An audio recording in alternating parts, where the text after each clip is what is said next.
திரு எடப்பாடி பழனிசாமி ஒரு பிரம்மாண்டமான கட்சி எங்க கூட்டணிக்கு வரப்போகுது அப்படின்னு ஒரு சஸ்பென்ஸ் பொடி வைத்து பேசுகிறார். அதோடு நிறுத்தலை.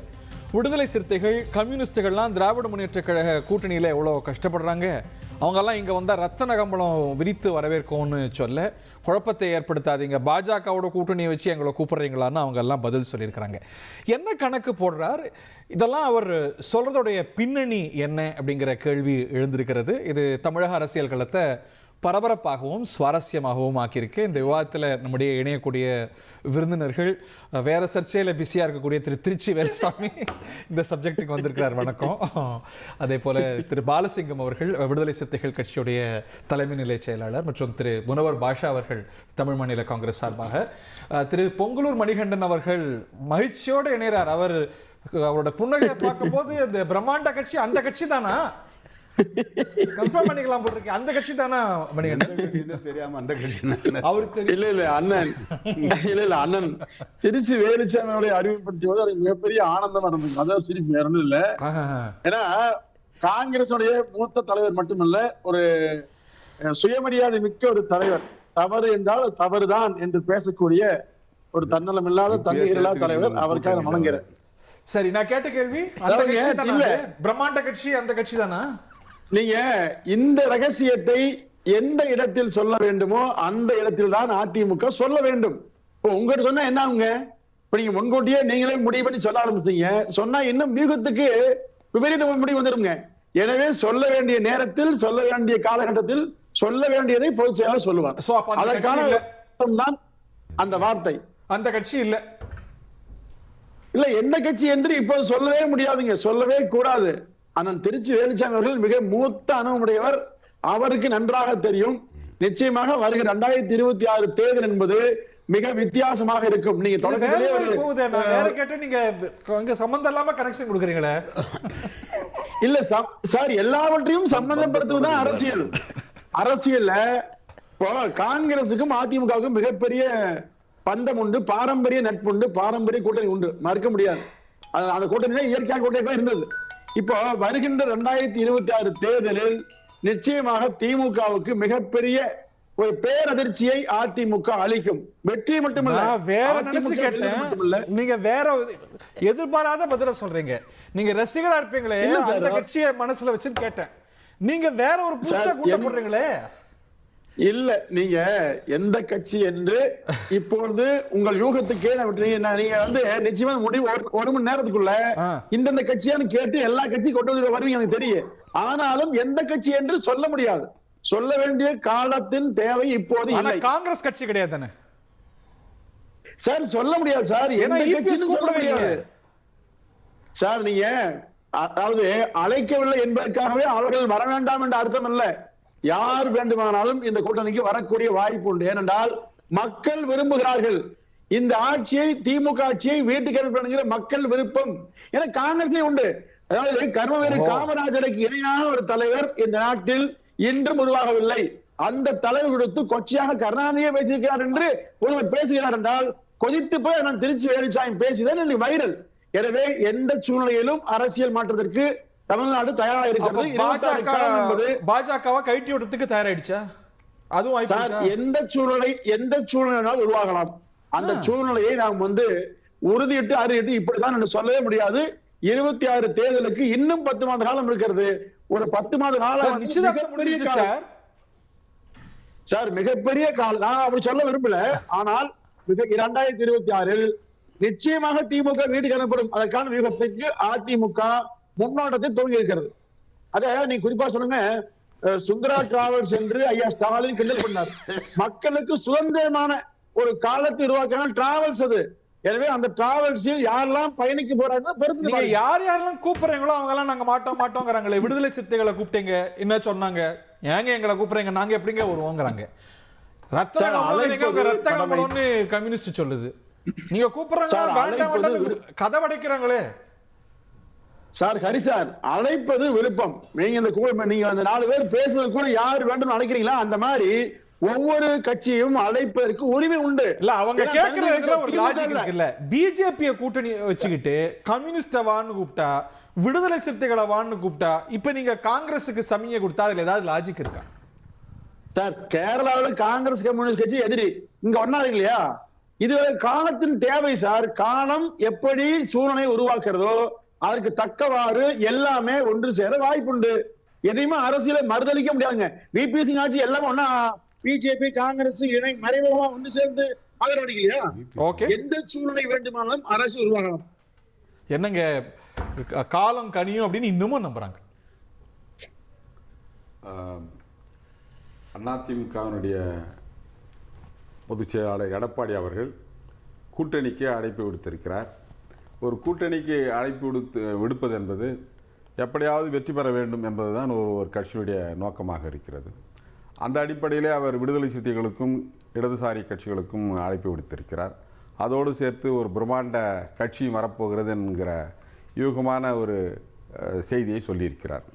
இதிலிருந்து என்ன புரிகிறது என்று சொன்னால், பொங்கலூர் மணிகண்டன் அவர் சொன்னதிலிருந்தும் என்ன புரிகிறது என்று சொன்னால், ஒரு குழப்பத்தை திமுக கூட்டணியிலே உருவாக்க நினைக்கிறார்கள். அதே தான் எங்களுடைய தலைவரும் சொல்லியிருக்கிறார். அது உங்களோட உரிமையா இன்னொரு கூட்டணியில குழப்பத்தை உருவாக்குறது? நீங்க எவ்வளவு காலம் சொல்லியிருக்கிறீங்க, ஐயோ அதிமுக பாஜக சேர்ந்து இருக்கிறாங்களே, ஐயோ பாவமே அப்படின்னு அவங்களுக்காக எவ்வளவு பரிஞ்சு பேசியிருக்கீங்க. நீங்க குழப்பம் உருவாக்கலாம், அவங்க உருவாக்க கூடாதா? அவர் சொல்வதற்கும் நாங்கள் சொல்வதற்கும் வேறுபாடு இருக்கிறது. அதாவது திராவிட இயக்கமாக இருக்கக்கூடிய அதிமுக பிஜேபியோடு சேரக்கூடாது என்பதுதான் நாங்கள் சொல்றோம். பிஜேபியோடய சேரக்கூடாது, நீங்களும் சேர மாட்டீங்க, தெருவில் நிற்கணுமா? அவங்க ஒரு நம்பகத்தன்மை, இப்போ எடப்பாடியார் ஒரு நம்பகத்தன்மையுடைய தலைவரா கட்சியா அது மாறுகிற போது நாங்கள் அந்த கூட்டணியை பற்றி யோசிக்கலாம். ஆனால் இப்போ அவர் சொல்லியிருக்கிற விஷயம் என்னன்னா, திமுக கூட்டணி மிக வலுவாக இருக்கிறது, கொள்கை கூட்டணியாக இருக்கிறது, வெற்றி பெறக்கூடிய அளவிற்கு வாக்கு வங்கியை பெற்றிருக்கிறது. அப்படி இருக்கிற சூழலில் இங்கே ஒரு குழப்பத்தை விளைவிக்க வேண்டும் என்பது நம்பர் 1.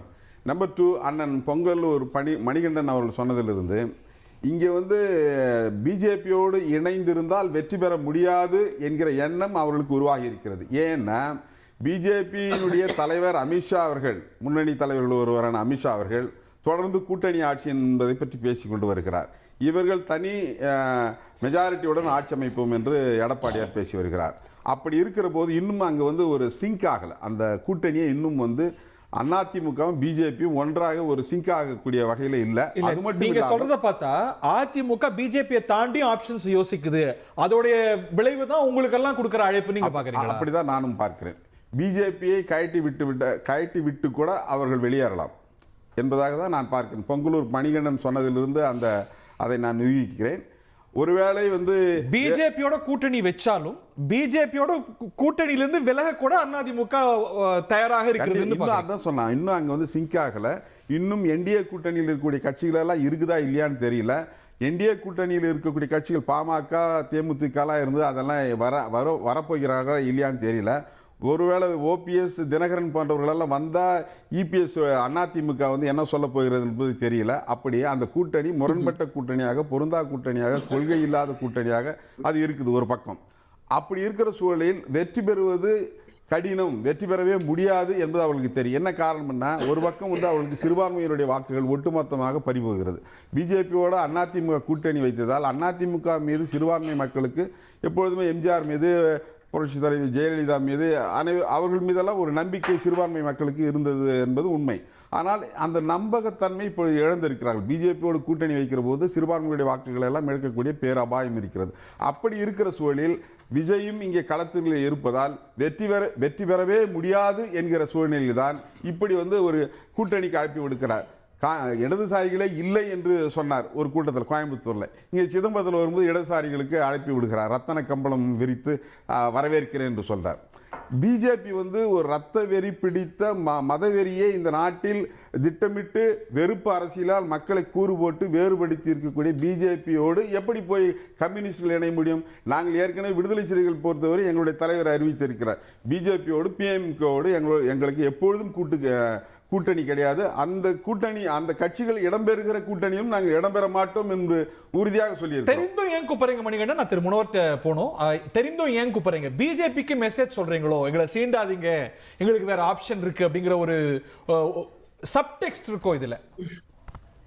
இல்ல அண்ணன் பாலசிங்கம் அவர்கள் சொல்கிற கூட்டணியோட நான் கருத்து நினைக்கிறேன்னா, திமுகவை தவிர எல்லா கட்சி மீதும் அதிமுகவுக்கு பாசமும் பரிவும் அன்பும் உண்டு. அது யாரா இருந்தாலும் சரி. எனவே அந்த கட்சிகளை அழைப்பதற்கான உரிமை உண்டு. கடந்த காலத்தில் இணைந்து பணியாற்றிய அனுபவம் உண்டு. எனவே இதில் எந்த வித்தியாசமும் கிடையாது. நீங்க பிஜேபி தனி கட்சி, பிஜேபியோட கொள்கைக்கும் அதிமுகவுக்கும் சம்பந்தமே கிடையாது. கொள்கை வேறு. எனவே அதிமுகவோடு இணைந்து பயணிக்க யாரையும் அழைக்கலாம், அழைப்பதற்கான அனைத்து உரிமை உண்டு. உரிமை இல்லை அண்ணன் பாலசன் சொல்லுவாரா? நிச்சயமா சொல்ல முடியாது. ஏன்னா அரசியல் குறை சொல்வது வாடிக்கை. கடந்த 2016 திமுக நிறைய சொன்னீங்க, அதெல்லாம் மறந்து போயிட்டோம். ஆனால் அதிமுகவுக்கு விசிகாவோ கம்யூனிஸ்ட் கட்சிகளோ மற்றும் மதிமுகவோ காங்கிரஸோ மிகவும் நெருக்கமான கட்சிகள், நட்பு பாராட்டு கட்சிகள்.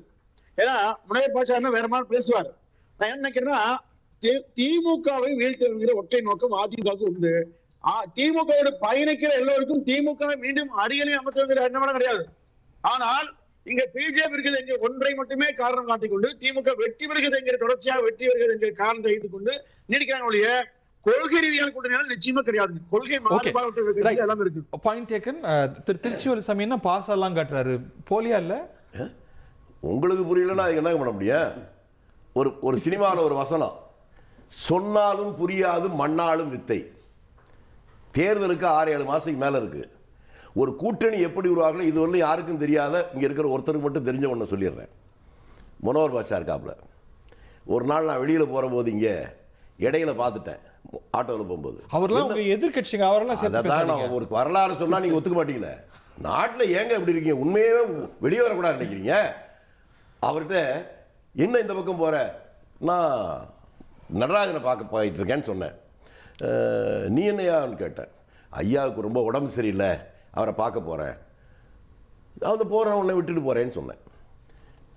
அப்போ கேட்கும்போது இவர் ரொம்ப உடம்பு முடியாமல் இருக்கிறாருனாரு. கீழே இறங்கி ஜெயந்தி நடராஜன் வேறு 2 பேர் இருந்தாங்கன்னு நினைக்கிறேன். ஒரு வார்த்தை பேசிட்டு அவரை பார்க்காம நான் போயிட்டேன். போன உடனே அங்கே போய் அது வரலும் யாராலும் உடைக்க முடியாத ஒரு கூட்டணியாக திமுக மூப்பனா இருந்தது நேரம்.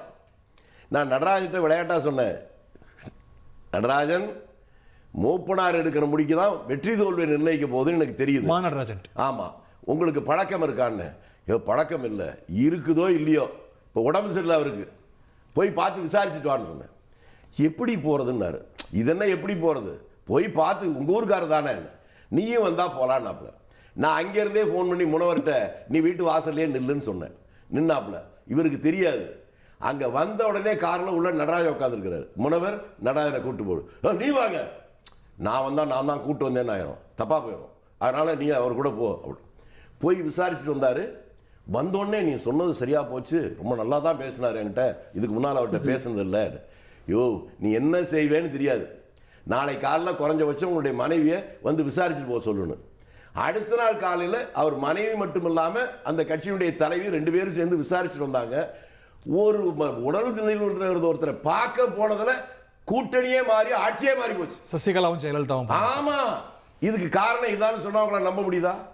மிக பெரிய பெரிய மாற்றங்கள்லாம் நீங்க சொல்ற சித்தாந்தம் இதெல்லாம் வர்றதில்ல. சின்ன சின்ன விஷயங்கள் மிகப்பெரிய மாற்றத்தை உருவாக்கி இருக்கு. சும்மா சொல்றாரோ? இல்ல உண்மை நடந்த சம்பவத்தை சொல்றேன். இதுல பொய் சொல்றதுக்கு ஒண்ணும் இல்ல. ஏன்னு சொன்னா சம்பந்தம் இல்லாதவங்க எல்லாம் ஒண்ணு சேர்றீங்க இன்னைக்கு. இல்ல இல்ல அதுல எதற்கு சொல்ல வரேன்னா, யார் எந்த அணினே தெரியல. உங்களுக்கு தெரிஞ்ச சொல்றாங்க, இந்தியாவில் தேர்தல் அறிவிச்சு நாமினேஷன் ஃபைல் பண்ணி அதுக்கப்புறம் வித்ட்ரா பண்றதுக்கு இடையில ஒரு புது கூட்டணி தமிழ்நாட்டில் தான் உருவாச்சா இல்லையா? 96 சொல்றீங்க. வந்து ஆச்சா இல்லையாங்க? ஆட்சியை பிடிச்சதுல தேர்தலில் எது வேணாலும் நடக்கலாம். ஒன்றை விட்டு வெளிப்படையா சொல்றேன், இல்லை ரகசியம் கிடையாது. இந்த அணி இப்படித்தான் இருக்கணும், இப்படிதான் வரும் அப்படின்னு சொல்வது நம்முடைய விருப்பத்தை, நம்முடைய ஆசையை சொல்வது. யதார்த்தம் என்பது எப்போது வேணாலும் எப்படி வேணாலும் வரலாம். ஒண்ணு மட்டும்தான் உறுதி, பிஜேபியும் காங்கிரஸும் கூட்டணி இல்ல. எடப்பாடி சொன்னதை நீங்க சொன்னீங்க, அதை உங்களை வச்சு உங்களெல்லாம் கூப்பிடவே இல்லைங்க. நீங்க சொல்றதை வச்சு சொல்றேன். நீங்க என்ன சொன்னீங்க? பிஜேபி கூட இருக்கும்போது இவங்க எப்படி கூப்பிடுறாங்க, அதுதான் விஷயம். அவர் பிஜேபி கரெக்டா தயாராயிட்டாரு, அதனாலதான் உங்களுக்கு கூப்பிடுறாரு. அப்படியே சார். சார் அதாவது என்னை பொறுத்தவரை எடப்பாடியார் வந்து பிஜேபியோட தெரிந்தே தான் கூட்டணி அமைத்திருக்கிறார். அதை விட்டு அவர் வெளியேவும் வரப்போவதில்லை. அப்ப ஏன் கம்யூனிஸ்ட் விசிகெல்லாம் அழைப்பு தான் சார். ஏன்னு சொன்னா இப்போ விசிகே இருக்கு. 2001 பாஜக கூட்டணியில் இருந்தவங்க தான் திமுக கூட. புதுசு இல்லை அவங்களுக்கு. 2001 அன்னைக்கு வந்து 99 தலைவர் மூப்பனார் இவங்களை அரசியல் களத்துக்கு கொண்டு வந்தவர் தலைவர் மூப்பனார். விடுதலை சிறுத்தைகள் கட்சியை திருமாவளவனை வந்து பாராளுமன்ற தொகுதியில் போட்டியிட வச்சார், தடா பெரியசாமியை போட்டியிட வச்சார். ஆனால் 2 வருஷத்திலேயே மூப்பனார் ஐயா வந்து எந்த பாஜக ஆட்சியை கவிழ்த்தாரோ அந்த பாஜகவோட சேர்ந்து கலைஞர் கூட சேர்ந்து கூட்டு வச்சவங்க தான் இவங்க. சிதம்பரமும் அதில் ஒருத்தர், சிதம்பரமும். அதனால் இவங்க பாஜகவுக்கு எதிரானவர்கள் நிரந்தரமான்னு சொல்ல முடியாது. இன்னைக்கு பிரகடனப்படுத்திட்டாங்க பாமக பாஜக இருக்கிற கூட்டணியில நாங்க கிடையாதுன்னு சார். 1000 முறை சொல்றேன், இன்னைக்கு சொல்றாங்க. 2001 அதே சனாதனம் தானே அவங்க. அன்னைக்கு சனாதனமா தெரியும். அவங்க திமுகவோட கூட்டணி சார், பிஜேபியோட கூட்டணி இல்ல. திமுக தான் பிஜேபியோட கூட்டணி. அதே மாதிரி தான் ஏடிஎம்கே வந்து ஏடிஎம்கேவோட தான் அவங்க கூட்டு வைக்க போறாங்க, பிஜேபியோட இல்ல. அந்த ஃபார்முலா. ஆமா, அதே ஃபார்முலா. நீங்க திமுகவோட இருக்கும்போது அதுக்கு என்ன சொன்னீங்க? திமுகவோட கூட்டணி, அதாவது மதவாத கட்சிகளோட நாங்கள் கூட்டு வைக்க மாட்டோம்னு கம்யூனிஸ்டுகள் சொல்லுவாங்க. ஆனா முஸ்லீம் லீக் அந்த கூட்டணியில இருக்கும். இவங்க என்ன சொல்லுவாங்க? எங்க கூட்டணி திமுகவோட தான். முஸ்லீம் லீக் மதவாத கட்சியா அப்படின்னு அவங்க சொல்றது சார். கம்யூனிஸ்டுகள் சொன்னது. கேரளாவிலேயே சேர மாட்டேன்றாங்க முஸ்லீம் லீக்கோட. அதனால அவங்க அதை பொறுத்த வரைக்கும் அதை மதவாத கட்சி அவங்க சொல்றாங்க. அது மாதிரி விசிகாவை நான் சொல்லல சார். விசிகா ஏற்கனவே பாஜகவோட கூட்டணி இருக்குங்கிறார். ஏற்கனவே டெம்ப்ளேட் இருக்கு. நீங்க திமுகவோட கூட்டணி வச்சீங்க, பாஜகவோட கூட்டணி வைக்கல. சோ இந்த மாதிரி ஒரு அரேஞ்ச்மெண்ட்டுக்கான முன்னுதாரணமும் டெம்ப்ளேட்டும் இருக்கு. அதன் அடிப்படையில கூப்பிடுறாரு எடப்பாடி அப்படிங்கிற அண்ணன் சொல்றது வந்து 2001 பிஜேபியோட கூட்டணி இருந்தீங்களான்னு கேட்கிறாரு. இருந்தோம். திமுகவுடன் கூட்டணி. அந்த நேரத்தில் பிஜேபியோடு நாங்கள் இருக்கிற கூட்டணியில் இடம்பெற மாட்டோம் என்று கலைஞர் இடத்துல சொன்னோம். கலைஞர் சொன்னார், நீங்க அவங்களோட கூட்டணி கிடையாது, எங்களோட இருங்கன்னு சொன்னாங்க. அது மாதிரி எடப்பாடி நான் சொல்றேன். அப்போ அந்த கூட்டணியில் இடம்பெற்றோம். அதற்கு பிறகு அந்த கூட்டணியிலே கற்றுக்கொண்ட பாடம், அதற்கு பிறகு நாங்கள் எப்பொழுதுமே கூட்டணி வைக்கக்கூடாது என்பது ஒரு பாடமாக கற்றுக்கொண்டோம். 2வது, திமுக கூட்டணி வைத்தது என்று சொன்னால் அப்போ காமன் மினிமம் ப்ரோக்ராம் எல்லாம் வச்சிருந்தாங்க.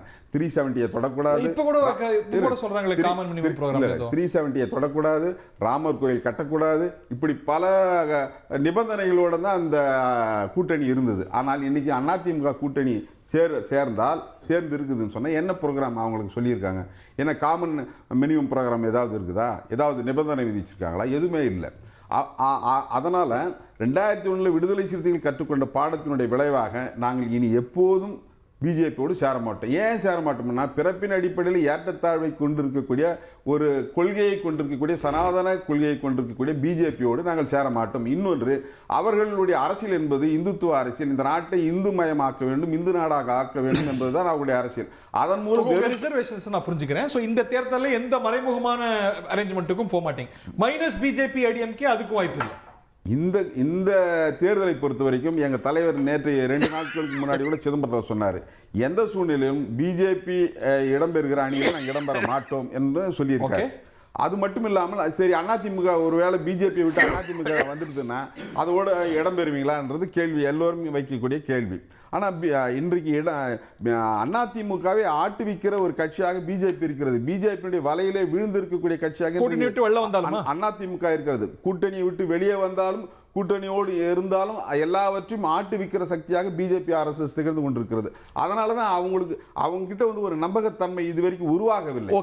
அந்த நம்பகத்தன்மை உருவானால்தான் நீங்க சொல்ற மாதிரி ஒருவேளை பிஜேபி விட்டு வெளியில் வந்தாங்கன்னா அவங்களோட கூட்டணி அமைக்கலாமா என்பதை பற்றி சிந்திக்கலாம். ப்ராபப்ளி எடப்பாடி வந்து கம்யூனிஸ்டுகளையோ விசிகாவையோ கூப்பிடுவது அப்படிங்கிறது அது ஒரு ராஜதந்திரமா இருந்து அதில் ஒரு கல்லில் 2 மாங்காய் அடிக்கிறாரோ. ஒரு பக்கம் இந்த கூட்டணியில் ஏற்கனவே விளக்கங்கள்லாம் பார்க்குறோம், எங்கள் குழப்பத்தை ஏற்படுத்தாதீங்க. இன்னொன்று பிஜேபிக்கு மெசேஜ் சொல்கிறாரோ, கூட்டணி ஆட்சின்லாம் சொல்லாதீங்க, உங்களுடைய எதிரிகள் உங்களை எதிரிகளாக கருதுறவங்களுக்கும் நான் அழைப்பு கொடுக்குறேன் அப்படின்னு இதில் ஒரு பிஜேபிக்கு ஒரு சப்டில் மெசேஜ் இல்லை சார். அதாவது அவரே எடப்பாடியாரே தெளிவாக சொல்லிட்டாரு, எங்கள் கூட்டணி வெற்றி பெற்றால் தேசிய ஜனநாயக கூட்டணி ஆட்சி அமையும்னு சொன்னாங்களே தவிர அந்த ஆட்சியில் பாஜக பங்கேற்கும்னு சொல்லலை அப்படின்னு எடப்பாடியார் பாஜக அப்படி சொல்லுதுன்னு பாஜகவோட அண்ணாமலை சொல்கிறாரு. அண்ணாமலை சார், நீங்கள் அண்ணாமலையை வந்து மாற்றினாதான் பாஜகவோட கூட்டணி என்பதை அவர் ஒரு நிபந்தனையாகவே வச்சிருந்தார் எடப்பாடி. போட்டது உண்மைதானா? அதனால தானே சார் நயினார் நாகேந்திரன் வந்து தேர்ந்தெடுக்கப்பட்டார் சொன்ன பிறகு தானே சார் அமித்ஷாவை பார்க்கறதுக்கு எடப்பாடியார் புறப்பட்டு போனார். சார் அண்ணாமலை விட்டுருங்க சார், அண்ணாமலை கோட் பண்ணுவது அமித்ஷாவை. 1 இல்ல 3 பேட்டியில் சொல்லிட்டாரு தேசிய ஜனநாயக கூட்டணி ஆட்சி, அதுல பிஜேபி இடம்பெறும்னு. நீங்க கிளாரிபிகேஷன் வாங்கணும்னா பிஜேபி தான் வாங்கணுங்கிற. ஆமாம் சார், நான் என்ன சொல்கிறேன்னா எடப்பாடியாருடைய நிலை என்பது, அதாவது அமித்ஷாட்ட வாங்கணுங்கிற இல்லை எடப்பாடியாருடைய நிலை என்பது அதிமுக தனித்து ஆட்சி அமைக்கும். அதற்கு முரணா பிஜேபி நிலைப்பாடு எடுக்கிறதுனால அவங்களுக்கு ஒரு சட்டில் மெசேஜ் சொல்றாரோ, நான் கம்யூனிஸ்ட கூப்பிடுறதன் மூலமா பிசிகேவை கூப்பிடுறதன் மூலமா அதுல ஒரு மெசேஜ். அதாவது அவங்கள கூப்பிடுறதுக்கெல்லாம் மெசேஜே ஒன்றும் கிடையாது. அவங்களே தொகுதிகள் அதிகம் எதிர்பார்க்குறாங்க. விசிகேவை பொறுத்த வரைக்கும் கடந்த முறை நின்று 6 தொகுதியோட இந்த வாட்டி இருக்க மாட்டாங்க. அவங்க எக்ஸ்ட்ரா சீட் வேணுன்றாங்க. நாங்கள் வளர்ந்துட்டோம். அதாவது திமுகவுக்கு கிடைக்கின்ற வாக்கு வங்கியில் 4இல் 1 பங்கு விடுதலை சிறுத்தைகளுடைய வாக்கு என்று சொல்கிற அளவுக்கு 4இல் 1 பங்கு திமுகவுக்கு ஈக்குவலாக வளர்ந்துருக்காங்க விசிகேன்னு சொல்லி அவரே திருமாவளவன் சொல்லும்போது அதுக்குரிய தொகுதிகள் எதிர்பார்க்குறாங்க. அந்த தொகுதிகள் திராவிட முன்னேற்ற கழகம் கொடுக்கலன்னு சொன்னால் நாங்கள் கொடுக்க தயார்னு எடப்பாடியார் சொல்கிறாரு. உள்ளூர ரசிக்கிறீங்களோ உங்கள் பேர வலிமையை கூட்டுதோ விடுதலை சிறுத்தைகளுக்கு? அப்படி நாங்கள் பேர வலிமையை கூட்டுவதற்காக நாங்கள் பேசுறதில்லை. அப்படி பேசியதும் இல்லை, எங்கள் தலைவர் அப்படி சொன்னதும் இல்லை. எங்கள் தலைவரை பொறுத்தவரையில் தமிழ்நாட்டுக்குள்ள சனாதன சக்திகள் எந்த வடிவத்திலும் வரக்கூடாது என்பதுதான். ஓகே, திராவிட கொள்கையால் ஈர்க்கப்பட்டு இங்கே செயல்பட்டு கொண்டிருக்கக்கூடிய கட்சிகள் இருக்கிற போது பிறப்பின் அடிப்படையில் இருக்கக்கூடிய அந்த சனாதன கொள்கைகளை புகுத்துவதற்கு இங்கே இடம் தரக்கூடாது. அதன் மூலம் மதவெறியை இங்கே மதவெறியால் இங்கே ஒரு கலவரம் உருவாகக்கூடாது என்கிற அந்த எண்ணத்தோடு தான் நாங்கள் இந்த கொள்கை அடிப்படையில், இது அம்பேத்கரியமா சனாதனமா என்கிற அந்த கொள்கை அடிப்படையில் தான் நாங்கள் இந்த முடிவு. அந்த கொள்கை அடிப்படையில் நீங்களும் உறுதியா இருப்பீங்க, ஸ்ட்ரிக்டா வான் பண்ணிடுங்க பொங்கலூர் பண்ணிடுங்க, நினைப்பெல்லாம் எங்களெல்லாம் எதிர்பார்க்காதீங்க, சொல்லுங்க.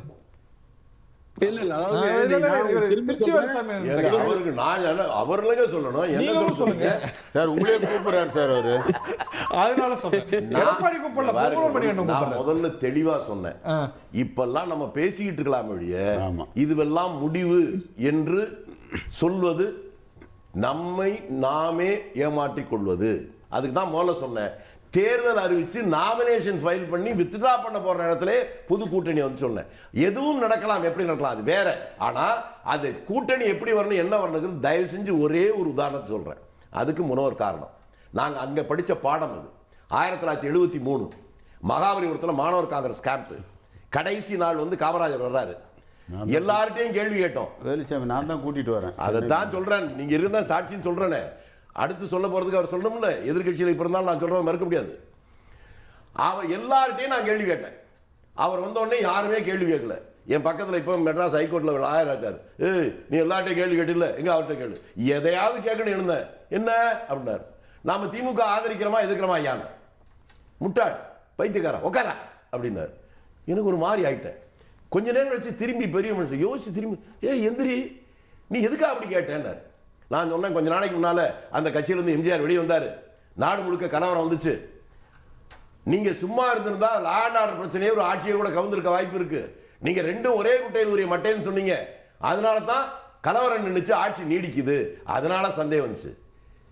டேய் நீ புரிஞ்சு பேசியா புரியாம பேசுறியாடா? திமுக நம்ம எதிர்கட்சி தான்.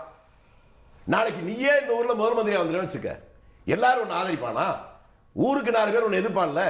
எதுக்குறோம்னா பஸ் உடைக்கிறது, லாரி உடைக்கிறது, ரயிலை கோக்குறோம்னா பொதுமக்களுக்கு நிம்மதி எங்க இருக்கும்னு ஊர் ஊரா போய் பிரச்சாரம் பண்ணு. திமுக எதிரா தேர்தலில் தான் ஆட்சி மாற்றம் கொண்டு வரணும். அதை விட்டு கலாட்டா பண்ணி கல்லறிஞ்சு மாற்றணும் இந்த புத்தி இருந்துச்சா ஓடி போய் கட்சிக்கே வேணான்னு. ஆக நாம் எடுக்கிற எல்லா முடிவும் மக்களுடைய நலன் சார்ந்ததாக இருக்கும் என்பதை இதைவிட எளிமையாக யாரும் சொல்ல முடியாது. அவர் சொன்ன பாடம் எங்களுக்கு இருக்கு. அதனால எந்த முடிவு வந்தாலும் மக்களுக்கு அதனால் நன்மை வருமா என்று மட்டும்தான் பார்ப்போம். அவரு சாட்சி அதுக்கு. அவர் இருந்தாருங்க. இன்னொரு நான் பண்ண ஒரு பெரிய தப்பு, உங்க 2 பேரையும் விவாதத்துல ஒண்ணா எதிர்த்து பேசுறீங்க கொஞ்சம் சாட்சிக்கு அவர் இருந்தாருன்னு சொல்றேன். இன்னொரு சம்பவத்தையும் சொல்றேன். நான் புதுக்கல்லூரியுடைய மாணவர் தலைவராக இருக்கும்போது ஜெயபிரகாஷ் நாராயணன் இந்திரா காந்தி எதிர்த்து ஊழல் மலரும் நினைவுகள்லாம் நிறைய இருக்கான இடைவெளிக்கான தருணம். விசிக கம்யூனிஸ்ட் ஆகிய கட்சிகளை கூட்டணிக்கு திரு எடப்பாடி பழனிசாமி அழைக்கிறார். என்ன கணக்கு போடுறார், குழப்பத்தை ஏற்படுத்துறார் அப்படின்னு இந்த 2 கட்சிகளும் விமர்சிக்க, இதை தாண்டி பிரம்மாண்டமான கட்சி ஒன்று வரும் அப்படிங்கிறது. என்ன கட்சியா இருக்க முடியும் சார்? ப்ராபபிள்ஸ் யார்? இன்னொரு பாஷா சார் உங்களுக்கு என்ன கேட்குறீங்களா சார்? எங்களை பொறுத்தவரை எப்படி திமுக கூட்டணி ஒரே குறிக்கோள் மத்தியில் இருக்கின்ற பாஜகவை எதிர்ப்பது என்ற ஒரு நோக்கத்திலே ஒன்றுபட்டிருக்கிறார்களோ, அதை போல திராவிட முன்னேற்ற கழகம் ஆட்சியை விட்டு அகற்றப்பட வேண்டும் என்று எண்ணுகின்ற அத்தனை கட்சிகளையும் ஓரணியிலே கொண்டு வர வேண்டும் என்பதை எடப்பாடியார் தலைமையில் இருக்கின்ற இந்த அணி குறிக்கோளாக இந்த கொண்டு செயல்பட்டு ஆன்சர் எனக்கு பைஹார்ட், நேயர்களுக்கு பைஹார்ட், டெம்ப்ளேட் ஆன்சர். ஆமா. நான் கேட்கறது இந்த பிரம்மாண்ட கட்சி யாரா இருக்கு? நான் என்ன கேட்குறேன் சார், அதாவது இது வரைக்கும் எந்த திராவிட இயக்கமாக இருந்தாலும் சரி, தமிழ்நாட்டில் அரசியலுக்கு வந்து ஏதாவது ஒரு தேசிய கட்சிகளோடு கூட்டு சேர்ந்து தான் தமிழ்நாட்டு அரசியலை நடத்திட்டு இருக்காங்க. மரியாதைக்குரிய கலைஞர் அவர்கள் இந்திரா காந்தி இருந்த காலத்தில் பெருந்தலைவர் காமராஜரை எதிர்க்க இந்திரா காந்தியோடு சேர்ந்து 10 நாடாளுமன்ற தொகுதிகளை மட்டுமே கொடுத்து விட்டு காங்கிரஸுக்கு ஒரு சட்டமன்ற தொகுதியும் கொடுக்காமல் கூட்டணி அமைத்தார்கள். அதற்கு பின்னால் புரட்சித் தலைவர் எம்ஜிஆர் அதிமுக ஆரம்பித்ததற்கு பிறகு காங்கிரஸோடு கூட்டு வைத்து மத்தியில் இருக்கின்ற ஆட்சியோடு அனுசரணையாக இருந்து ஒரு அரசியலை தமிழகத்தில் நடத்தினார். அவர் மறைகின்ற வரை இடையிலே திராவிட முன்னேற்ற கழகம், நேருவின் மகளே வருக, நிலையான ஆட்சி தருக என்று மீண்டும் கூட்டணியை உருவாக்கினார்கள். அப்பொழுது ஒரு புதிய சித்தாந்தத்தை எம்ஜிஆர் சொன்னார். எந்த கட்சியை சேர்ந்தவர்கள் இறந்து விடுகிறார்களோ அந்த கட்சிக்கு அந்த தொகுதியை விட்டுக் கொடுப்பது என்று திருப்பத்தூரிலே திமுக ஒரு பக்கம் மேடை, இன்னொரு பக்கம் அதிமுக மேடை போட்டு காங்கிரஸ் வேட்பாளருக்கு வாக்கு சேகரித்தார்கள்.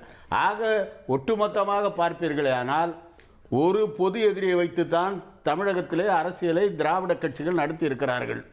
ஒன்று திமுகவை எதிர்த்து அதிமுக, அல்லது அதிமுக எதிர்த்து திமுக.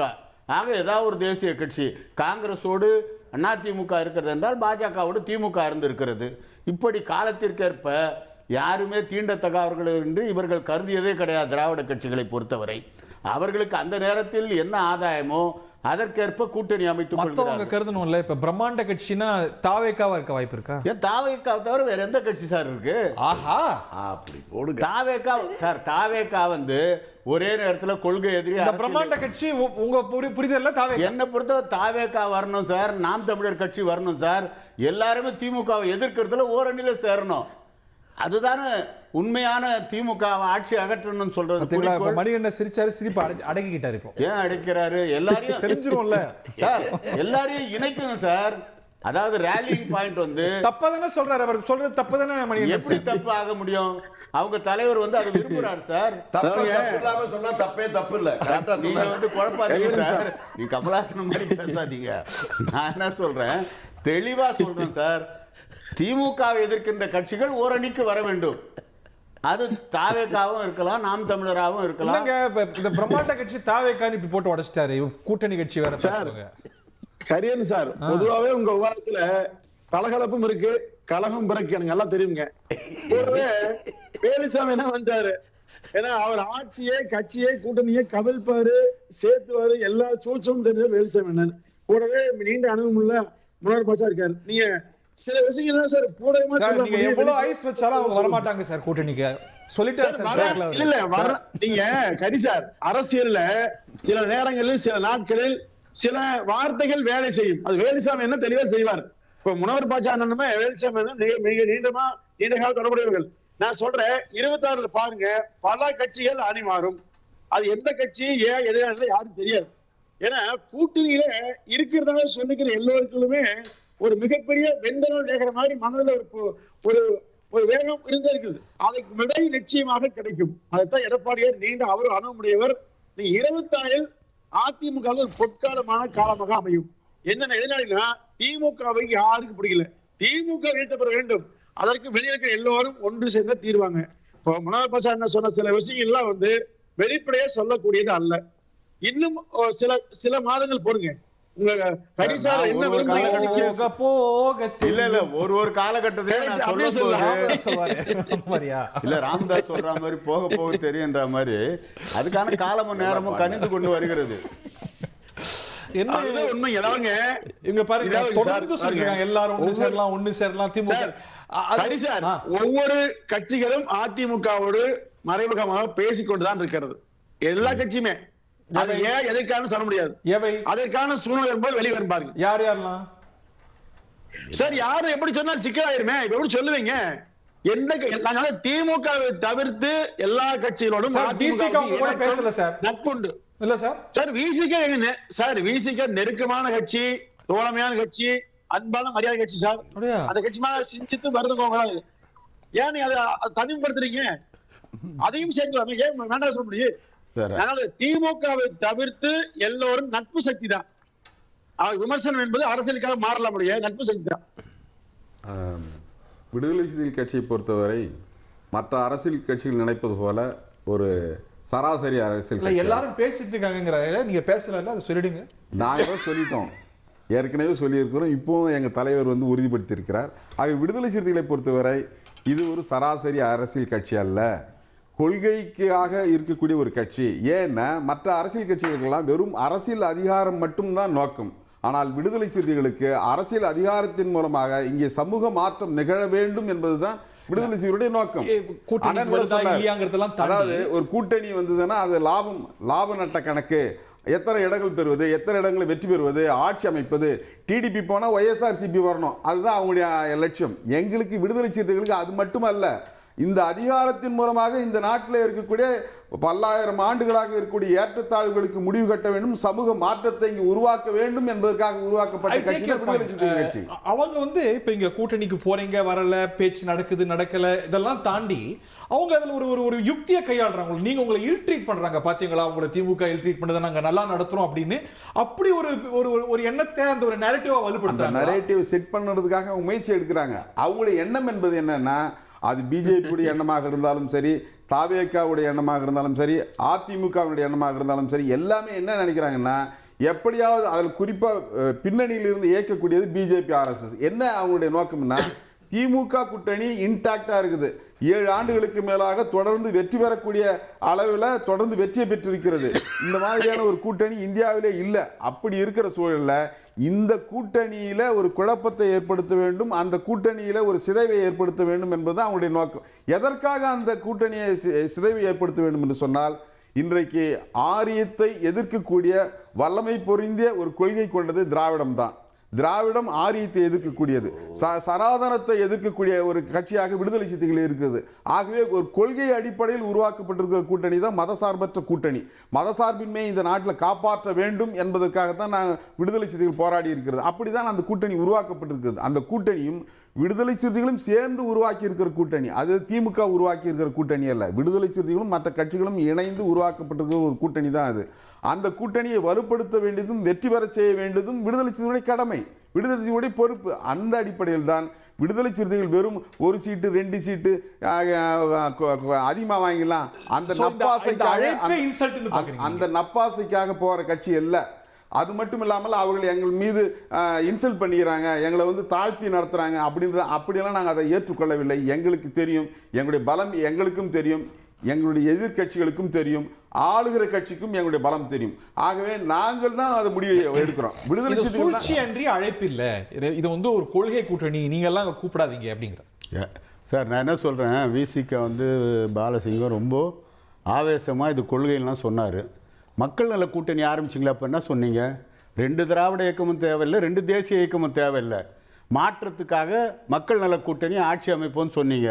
பாவம் ஒழுங்கா இருந்த விஜயகாந்த் உடம்பு சரியில்லாமல் இருந்தவரை கூட்டிட்டு வந்து அவரை முதலமைச்சர் வேட்பாளர் ஆக்கி நாங்களும் தான் இருந்தோம். அதை தான் சொல்றேன், நீங்க சொன்னதை நம்பி தானே வந்தோம். 2 திராவிட இயக்கமும் தேவையில்லை, 2 தேசிய இயக்கமும் தேவையில்லைன்னு சொல்லிட்டு இப்போ என்ன திராவிட இயக்கமும் தேசிய இயக்கமும் தேவைன்னு சொல்லி காங்கிரஸும் திமுகவும் போதும்னு சொல்ற அளவுக்கு இருக்கிறீங்கன்னு சொன்னா, நீங்க அப்போ மக்கள் நல கூட்டணி யாருக்காக அமைச்சீங்க? நீங்க அன்னைக்கு சொன்ன கொள்கை என்ன? அது தோத்துச்சு இல்ல, தோத்துட்டா போயிட்டீங்களா? அப்போ கொள்கை இல்லையா அது? மக்கள் 2 திராவிட இயக்கமும் தேவையில்லை, 2 தேசிய இயக்கமும் தேவையில்லை அப்படின்னு சொன்னீங்களே, அந்த கொள்கை என்னாச்சு? இப்போ ஏதோ கொள்கை சார்ந்து நிக்கிறேன். நான் உங்கள்ட்ட மாத்தி கேட்கிறேன், மூப்பனார் வந்து பிஜேபி வாழ்நாள்ல ஒரு நாள் ஏத்துக்கிட்டாரா? நீங்க பிஜேபியோட கூட்டணியில இருக்கீங்க. மூப்பனார் இறந்துட்டார் சார். அவர் சார் மூப்பனார் இருந்தவரை பாஜக எதிர்த்தாரு. அவர் பாஜக எதிர்த்தார் சார். பாஜக எதிர்த்ததோட மட்டுமல்ல, விடுதலை சிறுத்தைகள் என்ற ஒரு கட்சி உருவாவதற்கு காரணமா இருந்தாரு. 99 இவங்களுக்கு 2 சீட்டு கொடுத்தாங்க. 99 முடிஞ்சு 2 வருஷம் 2001 எந்த பாஜக தலைவர் மூப்பனார் ஆட்சி விட்டு இறக்கினாரோ அந்த பாஜகவும் திமுகவும் இருக்கிற கூட்டணியில் விடுதலை சிறுத்தைகள் போய் சேர்ந்தது. அன்னைக்கு அந்த கொள்கை எங்க போச்சு? மக்கள் நல கூட்டணி வரும்போது அதுக்கு ஒரு நியாயம் பேசுனீங்க. இப்போ வந்து சனாதனத்தை எதிர்க்கிறதுக்கு நாங்க ஒரு நியாயம் பேசுறோம்ன்றீங்க. ஆனா அதே பாஜகவோட கூட்டி வச்சுங்க 2001. அதே தான் சொன்னேன், 2001 கூட்டணி ஏன் வந்தது, அதற்கு பிறகு எங்களுடைய நிலைப்பாடு என்ன என்பது மக்கள் நல கூட்டணி தமிழ்நாட்டை பொறுத்தவரை நாங்கள் மூன்றாவது அணியை அமைத்தது என்பது உண்மைதான். ஆனால் தமிழ்நாட்டை பொறுத்தவரையில் 3வது அணி அமைக்கிற போதெல்லாம் எந்த பலனும் கிட்டவில்லை என்பதுதான் உண்மை. 1. 2வது, அன்றைக்கு இருக்கக்கூடிய சூழலுக்கும் இன்றைக்கு இருக்கக்கூடிய சூழலுக்கும் அரசியல் சூழலுக்கும் வேறுபாடு இருக்கிறது. என்ன வேறுபாடு இருக்கிறது என்றால், அன்றைக்கு பிஜேபி இவ்வளவு வலிமையாக வலுவாக இல்லை. ஆனால் இன்றைக்கு இந்தியாவுடைய அரசியலமைப்பு சட்டத்தை மாற்ற வேண்டும் என்று துடிக்கிறவர்கள் தான் ஆட்சி பீடத்தில் இருக்கிறார்கள். இந்த சூழ்நிலையில் எதை எப்படி எடுக்கணும் சொன்னா இப்படிதான் முடிவு எடுக்கணும். ஒட்டுமொத்தமாக பிஜேபி எதிர்ப்பதற்கு யார் சார் காரணம்? யார் காரணம்? நீங்கள காங்கிரஸ் தானே காரணம். அவங்க விட்டதனுடைய நோக்கம் தானே பாஜக எல்லா மாநிலங்களையும் வளருது. நீங்க இந்தி கூட்டணியா ஆரம்பிச்சீங்க, என்ன விளைவு? இந்தி கூட்டணி ஆரம்பிச்சதனுடைய விளைவு தான் 290 இடங்கள்ல இருந்து அவங்க 240 ஆனாங்க. அது அவர்களை மைனாரிட்டி கவர்மெண்டாக மாற்றி இருக்கிறது. பிஜேபி மைனாரிட்டி கவர்மெண்டாக மாற்றி இருக்கிறது. ஒருவேளை இந்திய கூட்டணி உருவாகவில்லை என்று சொன்னால் அவர்கள் சொன்னது போல 400 இடங்கள் 350 இடங்கள் என்று அவர்கள் வெற்றி பெற்று இந்த நாட்டினுடைய அரசியலமைப்பு சட்டத்தை மாற்றி இருப்பார்கள். அதற்கான திட்டம் அவர்களிடத்தில் இருக்கிறது, வெளிப்படுத்தி இருக்கிறாங்க. அரசியலமைப்பு சட்டத்தெல்லாம் மாத்திட முடியும். நீங்க பாட்டுக்கு சொல்லிக்கிட்டே இருக்கு. எப்படியே தான் அரசியல் அம்பேத்கர் சொன்னார்களே, கர்நாடகால அந்த எம்பி சொன்னாரு 400 இடம் கிடைத்தால் நாங்கள் அரசியலமைப்பு சட்டத்தை மாற்றி விடுவோம் சொன்னாரு. அதுக்கு என்ன பதில்? எம்பி பேசுறதுக்கெல்லாம் பொறுப்பா யாரு? அரசியலமைப்பு சட்டத்தை வந்து இந்தியாவில் மாற்ற முடியாது. அந்த அமைப்பு இந்து அமைப்பு ஒன்று ஒரு அரசியல் சட்டத்தை 32 பக்கத்துக்கான அரசியல் சட்டத்தை எழுதி வரைவு அறிக்கையை வெளியிட்டாங்க. அது என்ன கண்ணால பேசுகிறீங்க? எந்த கூட்டணி வருதோ தெரியல. காங்கிரஸ் நான் கண்ணால வெளிப்படையா சொல்லி கவனிச்சிட்டீங்க. நம்ம போல சீனியர் பீப்புள் கொஞ்சம் எச்சரிக்கையா சொல்லணும்னு சொன்னேன். அரசியல் சட்டம் என்பது அது ஒன்றும் கல்வெட்டு சாசனம் இல்லை. இந்தியாவில் அரசியல் சாசனத்தை வந்ததுக்கு பின்னால இதுவரை 100க்கும் மேற்பட்ட முறை திருத்தம் வந்திருக்கா இல்லையா? மக்கள் நலனுக்காகத்தான் சட்டமே. இந்திரா காந்தி தலைமைக்காக மக்கள் அது அரசியலமைப்பு சட்டத்தில் திருத்தம் வந்தது என்பது அரசியலமைப்பு சட்டத்துக்குள்ளே அதுக்கான வாய்ப்பு இருக்கிறது. அது மட்டுமல்ல, அரசியலமைப்பு சட்டத்தில் எதை திருத்தக்கூடாது என்பது இருக்குது. Basic structure of the constitution you should not amend. அதுதான் வந்து அரசியல் சட்டம் மாதிரி தமிழ்ல சொல்லுங்க. அரசியலமைப்பு சட்டத்துடைய அடிப்படை கூறுகளை மாற்றக்கூடாது என்பது சுப்ரீம் கோர்ட்டினுடைய உத்தரவு. யார் எந்த அணிக்கு பேசுறாங்கன்னே புரியல. இடைவெளி எடுத்துக்கலாம். இல்ல இல்ல, அதாவது அண்ணா சொல்றது அரசியலமைப்பு சட்டத்தை சொல்லி முடிச்சாரு. அரசியலமைப்பு சட்டத்தை திருத்துவதற்கு அரசியலமைப்பு சட்டத்துக்குள்ளே அதுக்கு வழிவகை செய்யப்பட்டிருக்கிறது. அந்த அரசியல் நிர்ணய சபையில அதற்கான விவாதங்கள் நடைபெற்றிருக்கிறது. திருத்தலாம், அது எப்பொழுது வேண்டுமானாலும் திருத்தலாம் என்று சொல்லி இருக்கிறார்கள். ஆனால் அரசியலமைப்பு சட்டத்தினுடைய அடிப்படை கூறுகளாக இருக்கக்கூடிய பன்மைத்துவத்தை, கூட்டாட்சி தத்துவத்தை, மதசார்பின்மையை திருத்தக்கூடாது என்பதுதான் உச்சநீதிமன்றத்தினுடைய தீர்ப்பு. அதுல யாருக்கும் மாறுபாடு தப்பா எடுத்துக்கூடாது. நாம் கொஞ்சம் நல்லா புரிந்து கொண்டு பேசுவதுதான் நல்லது. இன்றைக்கு மத்தியில் இருக்கிற ஆட்சி ஒரு மதம், ஒரு மொழி, ஒரு அரசு, ஒரு நாடு அப்படிங்கிற வாக்கில் போயிட்டு இருக்கு. பாரத நாடு பழம்பெரும் நாடு, நீரதன் புதல்வர் நினைவகற்றாதீர் சொன்ன பாரதி 30 கோடி முகமுடையாள், உயிர் மொய்முற ஒன்றுடையாள், செப்பு மொழி 18 உடையாள் எனும் சிந்தை ஒன்றுடையாள். இந்த பன்முகத்தன்மை கொண்ட இந்தியா தான் இந்த இந்தியாவை உலக மக்கள் எல்லோரும் வியப்போடு பார்ப்பதற்கு காரணம். அது சிதைந்து போய்விடக்கூடாதுன்னு நம்ம போராடி இருக்கோம். ஒன்று. ரெண்டாவது சொன்னாரு, திராவிட இயக்கம் தான் சமூக மாற்றத்திற்கான ஒரு பெரிய கருவியா இங்க இருக்கு, அதனால தான் நாங்கள் ஆதரிக்கிறோம்னாரு. மன்னிக்கணும், அவர் கடந்த கால வரலாறு தெரிஞ்சுக்கல.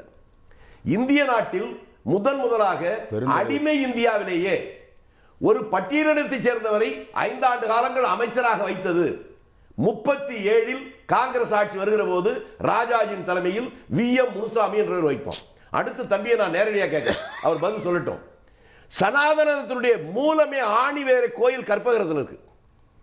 1954 இந்து அறநிலையத்துறை அமைச்சராக பட்டியலினத்தை சேர்ந்த பரமேஸ்வரனை அமைச்சராக போடுகின்ற துணிவு எங்கள் தலைவர் காமராஜருக்கு இருந்துச்சு. எந்த சிதம்பரம் கோயில்ல நந்தன் வந்தார் கோயிலே நந்தி மறைத்தது வாசனை காலங்காலம் சொன்னாங்களோ, அங்க இருக்கிற சாஸ்திரிகளும் பட்டர்களும் அவரை அழைத்து போய் கற்பகிரத்தில் நிற்க சூழ்நிலை. அவர் நான் புரட்சின்னு சொல்லல, சாகுவரை செய்தார் சொல்லல. அதற்கு பின்னால் அப்படிப்பட்ட ஒரு சூழ்நிலை வந்திருக்கா சொல்லுங்க. உங்களுடைய கொள்கை ரீதியாக மட்டும்தான் சொன்னா நீங்க யார் ஆதரிக்கணும்? ஒரே ஒரு கேள்வி, இடைவேளைக்கு பிறகு நீங்க 2 பேரும் ஒரு கூட்டணி தானே? அதனால கேக்குறேன். இடைவேளைக்கு பிறகு சக்கஞ்சிய உள்துறை இல்ல, அதாவது பிஜேபி ஆட்சியில திமுக வந்திருக்கு, அதிமுக வந்திருக்கு. பாயிண்ட் விசிக கம்யூனிஸ்டுகளுக்கு அழைப்பு என்ன கணக்கு போடுகிறார் இபிஎஸ்? திரு பொங்கலூர் மணிகண்டன் 2024 தேர்தலில் கூட ஒரு மெகா கூட்டணி வரும், திமுக கூட்டணியிலேருந்து வருவாங்க எல்லாம் சொன்னார். அது போல ஒரு எதிர்பார்ப்பு அன்னைக்கு நிறைவேறல, இன்னைக்கு எப்படி நிறைவேறும்? அன்னைக்கும் மெகா கூட்டணிங்க, இன்னைக்கும் பிரம்மாண்ட கட்சிங்கிறீங்க, அவங்க வரணுங்கிறீங்க, இவங்க வரணுங்கிறீங்க. அதே நிலை நீடிக்காதுங்கிறதுக்கு என்ன உத்தரவாதம்? அன்னைக்கே வரல இல்ல சார், அன்னைக்கு அதிமுக பிஜேபியோடு கூட்டணி என்ற நிலைப்பாட்டை எடுத்திருந்தால் மொத்த கட்சியிலும் வந்திருக்குங்க. ஒற்றை கட்சியால் தான் மொத்தமா நின்றது. அப்ப அதாவது 2026 தேர்தல் என்பது மிக முக்கியமானது. அது வந்து பிரதமருக்கான தேர்தல், மிகப்பெரிய முக்கியத்துவம் தெரியல. ஆனால் இது முதலமைச்சருக்கான தேர்தல். 4.5 ஆண்டு காலம் நல்லாட்சி கொடுத்த எடப்பாடியார் மீண்டும் வர வேண்டும் என்று மக்கள் பாருங்க இன்னைக்கு எழுச்சி பயணத்துல. இல்ல நீங்க சொன்னதை சரியா உள்வாங்கிட்டேன்னு புரிஞ்சுக்கிறேன். 24ல பிஜேபியோட கூட்டணி வச்சிருக்கணுங்கிறீங்களா, முன்னாடி இல்ல கூட்டணி இருந்திருந்தா எல்லா கட்சியும் வந்திருப்பாங்க. அதிமுக அன்றைக்கு வந்து விரும்பல, அன்னைக்கு ஒரு காரணத்துல விரும்பல, வெளியேறிச்சு. இப்போ 2026 தேர்தல் என்பது ஸ்டாலின் வேண்டாம் என்று மக்களே முடிவெடுத்துக்கிற எடுக்க போற தேர்தல். எனவே இந்த தேர்தல் எடப்பாடியார் மீண்டும் ஆட்சிக்கு வர வேண்டும் என்கிற ஒற்றை தேர்தல். இப்போ வாழ தெரியாதவர் பெரும்பாலோர் வாழ்நாட்டில் ஆள தெரியாதோர் ஆட்சிங்கிற மாதிரி ஸ்டாலினுடைய ஆட்சி அவருக்கு ஆள தெரியல, மக்களுக்கு வாழ தெரியல. இப்போ இந்த இரண்டுக்கும் இடையில எடப்பாடியார் மீண்டும் முதலமைச்சர் வர வேண்டும் என்கிற ஒற்றை நோக்கம் மிக வேகமாக பரவியிருக்கிறது. இப்ப நீங்க ஒவ்வொரு சுற்றுப்பயணம் எடப்பாடியார் போகும்போது லட்சக்கணக்கான மக்கள் தன்னெழுச்சியா வர்றாங்க. அப்போ இந்த கூட்டம் எல்லாம் என்ன சொல்லுது? மீண்டும் நீங்க ஆட்சிக்கு ஒரு பாத்திரம் ஒரு பெண் சொல்றாங்க, ஐயா எப்படியா வருவீங்கிறாங்க. வந்துடுறமா பொறுமை 26 சொல்றாரு. அப்போ இந்த எழுச்சியை பார்க்கிற போது நிச்சயமாக தமிழ்நாட்டு ஒரு மாற்றத்துக்காக அவர் ஆட்சிக்கு வந்துடுறேங்கிறாரு, நாங்கெல்லாம் சேர்ந்து வரோம்னு பிஜேபி சொல்லுது, மத்தவங்களும் சொல்றாங்க. இதுல உறுதியான முடிவு அதிமுக தனித்து தான் ஆட்சி அமைக்கும். கூட்டணி ஆட்சிங்கிற பேச்சுக்கு இடம் இல்லை. அப்போ இதை வந்து எத்தனை முறை யார் சொன்னாங்க? அண்ணாமலை சொல்றாரு, அமித்ஷா போய் சொல்லுங்கிறார், அவர்கிட்ட கேட்டு விளக்கு வாங்கிக்கோங்கிறார். இல்ல சார், கூட்டணியுடைய தமிழ்நாட்டின் கூட்டணியின் தலைவர் எடப்பாடியார், அவர் எடுக்கிறதான் இறுதி முடிவு. அந்த முடிவில் மாற்றம் இல்ல. 1980 திரு கருணாநிதி எடுத்த முடிவு மூலமெல்லாம் எடப்பாடியார் நிச்சயமாக ஒப்புக்கொள்ள மாட்டார். தனித்து ஆட்சி, அதற்கு உரிய வகையில அதிக இடங்களை ஆட்சிக்கு போட்டிடுங்க. அதுல கெத்து காட்டுறாங்கல்ல சார், அதுல உறுதியா இருக்கிறாங்கல்ல. அவர்கள் டெல்லியில் அமித்ஷாவை சந்தித்த போது அங்கே என்ன பேசப்பட்டது என்பது இதுவரையிலும் வெளியிடப்படவில்லை. நான் யூகிக்கிறது என்னவென்று சொன்னால், அந்த டெல்லியிலே பேசப்பட்ட அந்த பேச்சிலே தான் இப்படிப்பட்ட கூட்டணி பற்றியெல்லாம் அமித்ஷா பேசியிருக்க கூடும் என்று நான். ஆனால் அதுக்கப்புறமும் உறுதியாக சொல்றாங்கல்ல, நோ நோ அப்படின்னு இவங்க சொல்றாங்க, அப்படின்னு தொடர்ந்து இவங்க சொல்றாங்க. அவங்க ஏன் சொல்லலை? 4 முறை இதுவரை அமித்ஷா வந்து சொல்லியிருக்காரு கூட்டணி ஆட்சி தான் சொல்லி. இன்னைக்கு அண்ணாமலையும் வந்து எங்க அமித்ஷா என்ன சொல்றாரு அதுதான் என்னுடைய கருத்து என்பதை சொல்றாரு. அப்போ பிஜேபி அப்போ கூட்டணி கட்சி இங்கே பெரிய கட்சியாக இருக்கக்கூடிய தலைமை தாங்கக்கூடிய கட்சியாக இருக்கக்கூடிய அதிமுகவை உதறிவிட்டு அல்லது புறக்கணித்து விட்டு அவர்கள் கருத்து சொல்வது எப்படி சரி? அது சரியல்ல. அது மட்டும் இல்லை, அண்ணன் சொன்னதுக்கு நான் ஒரு கருத்து சொல்ல விரும்புகிறேன். அண்ணன் அவர்களை நான் பெரிதும் மதிக்கக்கூடியவன், பெரிதும் அவருடைய பேச்சை விரும்பக்கூடியவன். அவர் சொல்றாரு, கக்கன் பரமேஸ்வரன் இவர்களுக்கெல்லாம் வந்து மந்திரி கொடுத்தாங்க, அதனால வந்து சனாதனத்துக்கு அது வந்து பெரிய இது காங்கிரஸ் கொடுத்தது, அது மகிழ்ச்சி, அது இல்லைன்னு சொல்ல. இன்னைக்கு பிஜேபி சொல்லுது, ராம்நாத் கோவிந்தை நாங்கள் வந்து பிரதமர் குடியரசுத் தலைவர் ஆகிட்டோம், இப்போ முர்மு வந்து குடியரசுத் தலைவர் ஆகிட்டோம். நான் என்ன பொறுத்த வரையில அது வல்ல மாற்றம். நீங்க அதை புரிஞ்சுக்கணும், அடிப்படையை வந்து புரிஞ்சுக்கணும். நீங்க சமூக யதார்த்தத்தை புரிஞ்சுக்காம ஒரு ஆளுக்கு நான் பதவி கொடுத்துட்டேன் அதனால சமூக மாற்றம் வந்துடும் என்பது அல்ல. இல்ல வேற மாதிரி சொல்றீங்க. நான் தயவு செஞ்சு சொல்றேன், நான் சொன்னதை தப்பா சொல்றீங்க. என்ன? சனாதனத்துடைய ஆணிவேர் என்பதே கோயில் கற்ப கிரகம். சரி, அந்த கற்பகிரகத்துக்குள்ளேயே ஒரு பட்டியலத்தை சேர்ந்து பட்டர்களும் சாசிகளும் உள்ள போய் பரிவட்டம் கட்ட வச்ச சாதனை நான் சொல்லிட்டு இருக்கேன். இந்த அறநிலையத்துறை சொல்றேன், நீ பிரைம் மினிஸ்டர் வரலாம், ஜனாதிபதி வரலாம், இந்த அறநிலையத்துறை போடுங்க. இந்த அறநிலையத்துறையில வந்தாங்க இல்ல, யார் வந்தா சொல்லுங்க. இல்லன்னு சொல்லல, காங்கிரஸ் கட்சி. அது திராவிட இயக்கம் என்ன இல்ல, அது வரல. அந்த பட்டியல் திராவிட இயக்கம் என்ன? ஒரு தனிநபருக்கு அந்த அமைச்சரை தருவதனால் மட்டுமே இங்க சமூக பாருங்க. கோயில் ரைட் ட்ராக்ல கூட்டி போறதுதான் சனாதனத்தை ஆணி வேற புடிங்க இருந்தவே. ஒரு கக்கனையும் பரமேஸ்வரனையும்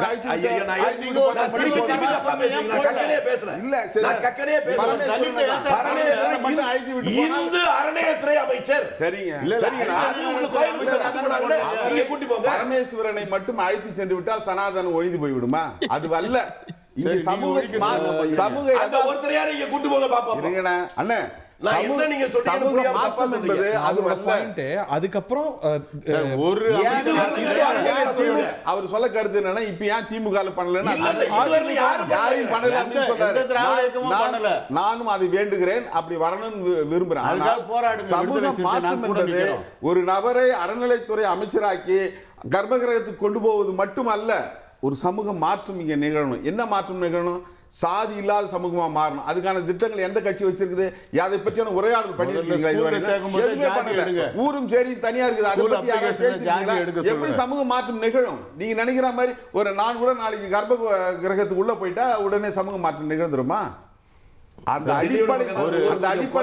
அடிப்படை மாற்றம் நிகழ்வதற்கு என்ன இந்த அரசுகள், நான் எல்லா அரசுகளையும் சொன்னேன், காங்கிரஸ் அரசாக இருக்கட்டும், பிஜேபி அரசாக இருக்கட்டும், திமுக அரசாக இருக்கட்டும், அண்ணா திமுக அரசாக இருக்கட்டும், அத்தனை அரசுகளும் சமூக மாற்றத்திற்காக என்ன பணிகளை இங்க செய்திருக்கிறது அதுதான் கேள்வியா வைக்கிறேன். நீ ஒரு ஆளுக்கு வந்து அமைச்சரை கொடுக்கறத வந்து பெருமையா வந்து சொல்றதுனால எந்த மாற்றம் இங்க நிகழாது. திரும்பி திரும்பி தப்பாவே பேசுறீங்க. அவர் தனி மனிதர் அல்ல, பட்டியலின மக்களுடைய ஒரு பிரதிநிதி. கோயில் கற்பகரத்தை கூட்டி போனாங்கற நீங்க தனி மனிதர் இருக்கீங்க. ராம்நாத் கோவிந்த் கூட தனி மனிதர் இல்ல. அதான் சொல்றேன். அவர் கோயிலுக்குள்ள கூட்டி போனாங்களா? ராமர் கோயிலுக்குள்ள கூட்டி போனாங்களா? நான் கேக்குறேன். ராமர் கோயில் பிஜேபி சொல்வதற்கு காங்கிரஸ் கேட்கவே மாட்டேங்கிறாங்க. ராமர் கோயில் திறந்தாங்கல்ல, ஜனாதிபதி கூட்டி போனாங்கல்ல, சொல்வதற்கும் பிஜேபி சொல்வதற்கும் என்ன வேறுபாடு? தனியா போனா போனாங்க. உள்ள கற்பகரத்துக்கு போனாங்க. இல்ல போனா ஒரு மிகப்பெரிய புரட்சி, வரலாற்று புரட்சி, கோயில் கற்பகிரகத்துக்குள்ள கூட்டி போனதுக்கு ரைட் ராயலா யாரும் போராடாம சட்ட ரீதியா இந்த அறநிலைத்துறை அமைச்சர் அறிவிச்சிட்டு நான் ஒன்னும் பகுத்தறிவு புரட்சி பண்ணல அப்படி பண்றேன்னு சொன்னது. அதுக்கப்புறம் அந்த அறநிலைத்துறை அமைச்சர் பரமேஸ்வரன் வந்துட்டாரு. அதுக்கப்புறம் அந்த மக்கள் எல்லாம் தமிழ்நாடு உள்ள வந்து தலித் மக்கள் வந்து கர்ப்பகிரகத்துக்குள்ள போக முடியுதா?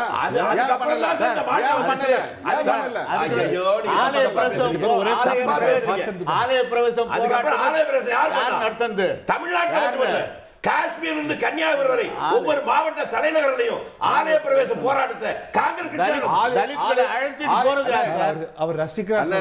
ஆலய பிரவேசம் ஆலய பிரவேசம் எப்ப நடந்தது தெரியுமா? காங்கிரஸ் எப்ப ஆலய பிரவேசத்தை முன்னெடுத்து தெரியுமா? புரட்சியாளர் அம்பேத்கர் அவர்கள் செஞ்சு 10 பிள்ளை பெற்றவங்களுக்கு மலடி வந்து ஆலோசனை சொல்ல வேணாம். நீங்க சொல்ற எல்லாமே வார்த்தைகள் கவனம். அந்த வார்த்தை தப்பான விஷயம். அந்த வார்த்தை தவிர்த்து ஐயா சார், அதுக்கு மூல காரணமே தமிழ்நாடு வந்து நீங்க என்ன சார் பேசுறீங்க? நீங்க பழனி கோயிலுக்கு விஎ முனுசாமி மந்திரியே ராஜாஜி கோயிலுக்கு மேல கூட்டி போறாரு. அதுதான் பிரச்சனை. 37 நான் சொல்றது 1927 காலாராம் டெம்பிள் ஹரிஜன் என்கிற ஒரு சேவா சங்கத்தை உருவாக்கியது காங்கிரஸ். புரட்சியாளர் அம்பேத்கருக்கு எதிராக உருவாக்கியது காங்கிரஸ் கட்சி. அப்புறம் ஏன் அவர் காங்கிரஸ்க்குள்ள வந்தாரு? யார் காங்கிரஸ்க்குள்ள வந்தாரு? காங்கிரஸ்க்குள்ள கேட்டதுனால வந்தாரு. காங்கிரஸ் கட்சிக்குள்ள வரல. காங்கிரஸ் அம்பேத்கர் தான் கேவலப்படுத்துறீங்க. அம்பேத்கர் வந்தாங்கன்னா கொள்கை ரீதியா இல்லையா? கொள்கை ரீதியா இல்லைங்க அண்ணே. சார் நான் சொல்றதை நீங்க முதல்ல உள்வாங்கி அப்புறம் பேசுங்க சார். நம்ம பாபா சாஹேப் அம்பேத்கரை இழுக்காதீங்க அதுல பாவம். அம்பேத்கர் கோயில் பிரவேசம் காலாராம் கோயில் பிரவேசம் அவர் தலைமையில அரசியல் நிர்ணயத்தை உருவாக்கணும் தலைமை தாங்கன்னு சொன்னது வேற யாருமா? அவரே வந்து நான் வரேன் நான் சொன்னாரு. காந்தியும் நேரும் அழைத்து நீங்க இருந்து பண்ணணும்னு சொன்னாங்க. அது என்ன காரணம்? இல்லன்னு சொல்றீங்களா? டைம் இல்ல. இந்த விவாதத்துல எனக்கு புரிஞ்சதை விட புரியாது நிறைய அதிகம். யார் எந்த பக்கம் புரியாமலே இருக்கிறது நல்லது. நீங்க தான் எல்லாரையும் குழப்பீங்க. நாங்க அதுல எல்லாரும் சாதிச்சிட்டீங்க என்ன குழப்பி. நேர்கள் தெளிவா இருக்கிறாங்களான்னு தெரியல, பாப்போம். குழம்பித்தானே தெரியும் பல விஷயங்கள் தெரியல, பாப்போம். நிகழ்ச்சியில பங்குண்ட பார்த்த நேர்கள் அனைவருக்கும் வணக்கம்.